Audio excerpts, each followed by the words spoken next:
विष्णु से पूछा, जमलोक का मार्ग कितना दुखदाई है। भगवान बोले, हे गरुड़, जमलोक का मार्ग नया अत्यंत दुखदाई है। तू मेरा भक्त है, परंतु सुनकर कांप उठेगा। यह मार्ग ऐसा कठोर है जिसमें जीव विश्राम नहीं करता है। सुस्ताने के लिए वहाँ वृक्ष नहीं है, क्षुधा की शांति के लिए पानी नहीं है, मार्ग में कहीं प्यास बुझाने के लिए पानी नहीं है। 12 सूर्य वहाँ प्रलय काल के समान तपते हैं। जहाँ जीव ठंडी हवाओं में पीड़ित होता है, वहीं कहीं भयानक विषधर सांप उसे काटते हैं। मार्ग में कांटे बिछे रहते हैं, वह पर बिगड़ जाता है। कहीं बड़े सिंह, व्याघ्र, खूंखार कुत्तों से कटवाया जाता है। कहीं कहीं बड़े बिच्छू काटते हैं, कहीं दावाग्नि भी उसे जलाती है। आग चलने पर पीहड़ वन मिलता है, जो 2000 योजन लंबा चौड़ा है। उसे वृक्ष से पतवार, उस वृक्ष के पत्ते तलवार की तरह पहने होते हैं। उसमें वन में बड़ी चोंच वाली कौवे, उल्लू, गिद्ध, भयानक पशु पक्षी, मधुमक्खियां काट खाती है। कहीं रास्ते में अंधकूप गिर जाता है, परंतु जब दूत उसे निकल कहीं पहाड़ों के नीचे गिराया जाता है। कहीं तीक्ष्ण धार वाले शस्त्रों पर चलाया जाता है। कहीं पानी में गिरता है, कहीं कीचड़ में फंस जाता है, कहीं तपती बालू में गिराया जाता है, कहीं अंगारों पर चलना पड़ता है। रास्ते में कहीं पत्थरों पर वर्षा होती है, तो कहीं खून की वर्षा होती है, तो कहीं हथियारों की वर्षा होने लगती है। कहीं ऊंचाई पर चढ़ना पड़ता है, तो कहीं गुफाओं में प्रवेश करना पड़ता है, जिससे गहन अंधकार हो जाता है। कहीं विष्ठा से, तो कहीं रक्त से, तो कहीं जीव भरे कुंडों में रहना पड़ता है। एक बैतरनी नाम की घोर नदी है, जो 100 योजन विस्तार नदी वाली, उसमें रक्त भरा होता है। उसके किनारे हड्डियों पर ढेर लगे होते हैं। उसमें बड़े बड़े घड़ियाल रहते हैं। मांस खाने वाले सैकड़ों प्रकार के पक्षियों उसमें निवास करते हैं। इस भयानक नदी के जीव को पार करना होता है। जिस पापी को पार नहीं करते हैं, पापात्मा सवाल में फंस जाते हैं। बड़े बड़े शोले उठते दिखाई देते हैं। यह बैतरनी नदी सुई की भांति मुख वाले कीड़ों से भरी हुई इस नदी में जैसे पापी जीव पड़ते हैं, वैसे ही हाहाकार होने लगता है। हे भ्राता, हाय माता, हाय पिता करते करते तड़प जाते हैं। भूख प्यास से व्याकुल करती है, तब रुधिर को पी जाते हैं और मांस को ही खा जाते हैं। भयप्रद होने के कारण उसको देख करके जीव मूर्छित हो जाते हैं। उसमें जहरीले सांप बिच्छू घेर लेते हैं। उसकी रक्षा करने वाला वहाँ कोई नहीं होता है। उस नदी के भीतर सैकड़ों हजारों चक्र लगाते हुए जीव पाताल में चला जाता है और क्षण भर ठहर करके फिर ऊपर आ जाता है। हे गरुड़, यह नदी पापी जीवात्माओं के लिए बनाई गई है, जिसका आर पार दिखाई नहीं देता है। यह बहुत दुखप्रद होता है। इस प्रकार पापी का यह मार्ग रोते चिल्लाते दुख होकर के चलते हैं। जमदूत को किसी पास में बांध कर, किसी को अंकुश द्वारा खींचकर जमलोक ले जाते हैं। जमदूत पापियों को किसी के नाक कान में डोरी डालकर, किसी को पास में बांध कर और किसी को गर्दन, भुजा और पैरों में जंजीर बांधकर जमलोक ले जाते हैं। उनको जमदूत मुदगर से मारते हुए ले जाते हैं। रक्त निकलता है, पर उसी रुधिर को जीव को पीना पड़ता है। इस प्रकार दुखों को पा करके वो कुकर्मी अपने याद को करके रोते हैं, चिल्लाते हैं और जमलोक पहुंचते हैं। इतना दुख उठाने पर भी जब मार्ग में पुत्र पौत्रादि चिल्लाते रहते हैं, वे उस समय पश्चाताप करते हैं। बड़े भाग पुण्यों से हमने अत्यंत दुर्लभ मनुष्य योनि को प्राप्त किया था, उसे व्यर्थ ही गवा दिया। कोई धर्म का काम नहीं किया, भगवान का नाम नहीं लिया, श्रद्धा पूर्वक तीर्थ यात्रा नहीं की, साधु संतों की सेवा नहीं की, इसलिए अपने कर्मों को फल भोगना पड़ता है। जीव सोचता है, मैंने कभी पतित पावनी गंगा जी का जलपान नहीं किया, कभी सत्पुरुषों की सेवा नहीं की, कोई परोपकार नहीं किया। हे देहाभिमानी, अपने कर्मों का फल भोग। यासे मनुष्यों, पशु पक्षियों, कोई भी कूप, जलाशय नहीं, ब्राह्मणों और कौओं की जीविका के लिए कोई साधन नहीं बनाए जाते हैं। हे देहीन, अपने बुरे कर्म का फल भोग। वेद शास्त्रों को तुमने कभी सुना नहीं, न मनन किया, न पुराणों को सुना, न रामायण सुना, न महाभारत को सुना। इसे हे देहीन, अपने कर्मों का फल भोग। अपने स्वामी की आज्ञा का पालन कभी नहीं किया, अपने बड़ों का आदर नहीं किया, उनकी सेवा नहीं की, इसलिए हे देहीन, अपने कर्मों का फल भोग।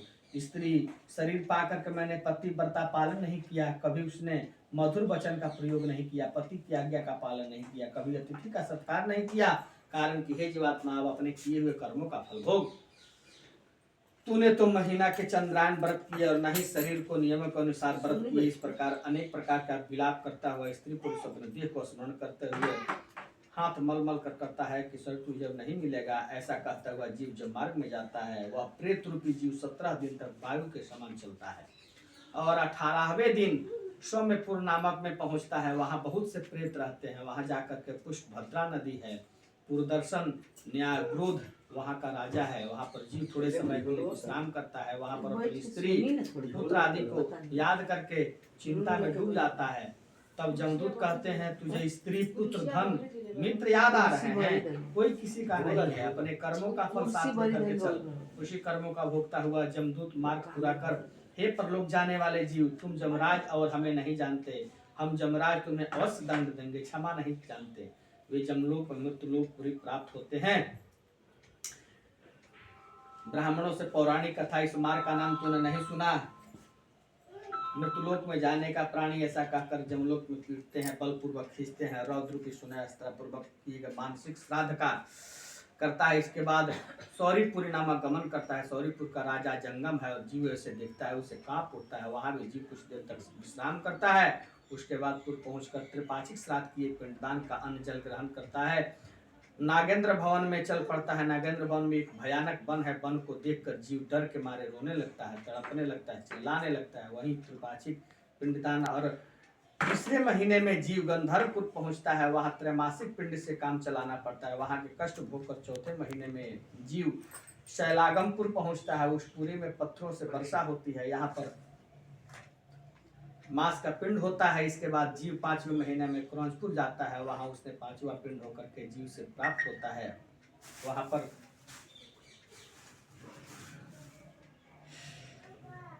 पिंड, यहाँ पर जीव एक घड़ी विश्राम करता है। इसके बाद जीव विचित्र भवन पहुंचता है, परंतु वहाँ बैतरणी नहीं नदी है। इस नदी को पार करने वाले तीर्थ तुम्हें कोई संचित नहीं किया, आकर के नौका में बैठ जाओ। नदी जीव को देख करके आग पर चढ़ाए गए तेल की भांति उबलने लगता है। उस नदी को देखकर घबरा जाता है। जब आकाश में चलने वाले जमदूत उस जीव के मुख में मछली पकड़ने वाला कांटा फंसा कर खींचते हैं और नदी के दूसरे तरफ पहुंचाते हैं। छठे महीने में नदी पार पहुंच करके पिंडदान का सामान खा करके फिर आगे चलता है। सातवें महीने में जीव ब्रह्मा पद नामक में पहुंचता है, आदि को तृप्त होता है। वहां से चल करके जीव दुखमपुर में जाता है, जहां पक्षियों से भरा आकाश मार्ग में विचरण करते हुए अनेक प्रकार के दुखों का भोगता है। वहां पर आठवें महीने में दान पिंड का भक्षण करके चलता है। इसके पश्चात नौवां महीना में संपूर्ण होते ही जीव नानाक्रंदपुर पहुंचता है और उन्हें देखते हुए जाने में कहता है कि और फिर जमदूतों को धमकाने से बड़ा कष्ट चलता हुआ 10वें महीने में सुसुप्त भवन में जाता है। वहां पिंडदान को भोकर 11वें महीने की समाप्ति पर रौद्रनगर पहुंचता है। 11वें महीने के दिए गए श्राद्ध जल भक्षण करके 11.5वें महीने में पयोवर्षणपुर में जाता है, जहां जीवों का दुख पहुंचाने वाले मेघ बरसते हैं। उस पुर से न्यायिक पिंड के दुख पूर्वक खाता है। वहां पूरा ब्राह्मणी सीतांड नामक धन को प्राप्त करता है। जैसा कि नाम से ही स्पष्ट है, हिमालय से भी 100 गुना वहां ठंडा पड़ता है। शीत और भूख से पीड़ित दसों दिशाओं में इधर उधर देखता है कि यहाँ कोई मेरा बंधु तो नहीं जो हमारी इस कष्ट को दूर करे। तब जमदूत उसे कहते हैं कि हे जीव, तुमने पुण्य किया नहीं, दुखों का कारण निवारण हो सके।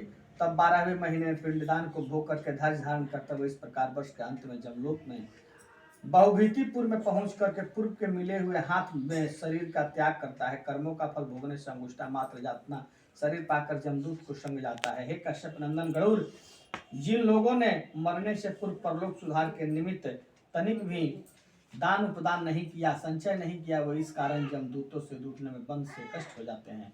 हे गरुड़, धर्मराज की उस पुरी में 4 द्वार हैं, उनमें मैंने तुम्हें दक्षिण द्वार का माल बताया। ऐसे महाघोर मर्ग में क्षुधा और प्यास से पीड़ित होकर के दक्षिण द्वार में जमदूत चला जाता है। प्रेम से बोले विष्णु भगवान की जय। भगवान का लगे चढ़ा दी। पूरा 17 अध्याय हो 9 दिन में, आज 2 अध्याय भइल, रोज बढ़त जाए तो टोटल